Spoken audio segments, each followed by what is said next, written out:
Gaafa tokko obboleeyyan nama lama turanii tokko ija hin qabu tokko immoo ija ni qaba. Haati isaan lachuutu abbaa malee guddiste. Ka ija qabu kuni bultii jaarratee haati itti fuuteeti akkas jetteen yaa ilma kiyya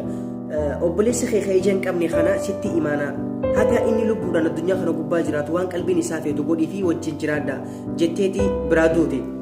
Inni efa bultii jaarratee haadha mana isaa san malee imaanaa haadha isaa ta haati isaa itti dhaammattillee dagatee jira. Obboleessi isaatillee irraanfatee jira. Haati mana isaadhaatun imaanaa hin qabdu namni imaanaa hin qabne kuni yeruma takka waan gaarii hin yaadu jirus jiruu gaarii hin jiraatu. Haati mana isaatun wama inni nyaatuttu garaa ishiidhaa guba waan imaana hin qabneef akkas jettiin jaarsa isheetiin obboleessi kee ballaan du'eetis hin du'u jiraateetis akka namaa hojjetee hin jiraatu nyaata malee faayidaa takka nuun qabu jettiin yeroo hunda ni komatti. Abbaan mana isheetis waan ishii jaalatuuf ajjuma ishii fuudhaa imaanaa haadha isaadhaa ta'e ishiin itti dhaammatisanis dagateera wajjumaan arrabsa bal'aa jaangisee fedhes osuma akka cinqamu garuu inni obboleessi isaadhaa kuni rabbiin ija bal'aa godhe malee sammuu isaa bal'aan goone sammuun isaa waan bal'istee yaadduuf wanni kun hundinuu rabbi biraanatti heejeetii sabrii gama rabbitti sabbaree dhiisa waa hundaa'u obsii hedduu barbaachisaadha. Gaafa tokko akka tasaa haadha mana isaa tanaa fi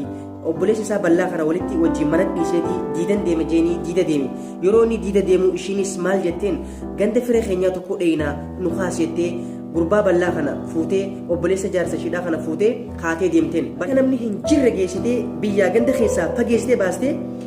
muka kana jalatti hafuura fudhannaa hootuu dadhabne jettee muka tokko jala geessitee gaaddisa mukaa kana jalatti dhiistee kaatee biraa deemte. Mukni kun garuu gamanaan qarreedhaa jidduu tana qofa dhaabbata. Gurbaan kun yoo asiin achi deemee hallayyetti kufu yoo gamanaan achi deemee hallayyetti kufu ishiin dhiistee kaatee biraa kufu. Garuu inni ijaattu bal'aa malee sammuun isaa bal'aa miti. Gurbaan kun duuba yeroo san keessatti maal godhe? Naannaa san ilmi namaa ni jiraa fi hin jiru saddaan hin baafanne ijaan waan hin agarreef garuu ilma namatti ijjechuu hin barbaadu. Ilma namaa dhiisii bineensi naannoo san jiru akka isa hin dhageenyetti rabbii isaa qofatti harka ol qabate.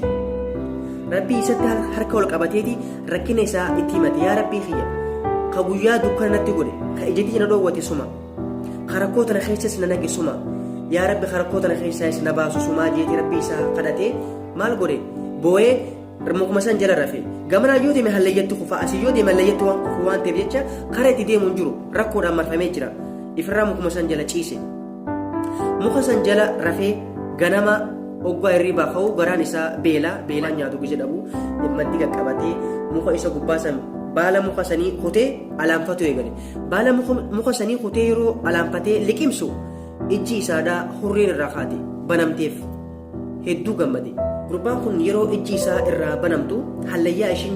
jidduutti dhiiftee biraa deemte san arkeetii suukannaa'e asii yoo laalus hallayyaa asinis yoo laale hallayyaa hamtuudha. Na ajjeesuuf bakka kana na fiddee deemtee jehee ishii sanitti illee hin deekkamne kallattumaan irra deebee rabbii isaa galatoonfachuu eegale yaa rabbi galanni keeti jee ishii sanitti illee hin deekkamne ka ishii sababa naaf gootee bakka dawaan kiyya jiru na fidde yaa rabbi galatoomee jeetii irra deebee rabbii isaa galatoonfatee bakka sanii ka'ee deemee jechuudha. Garii namaa yeroo rakkoo hamtuun isa mudatte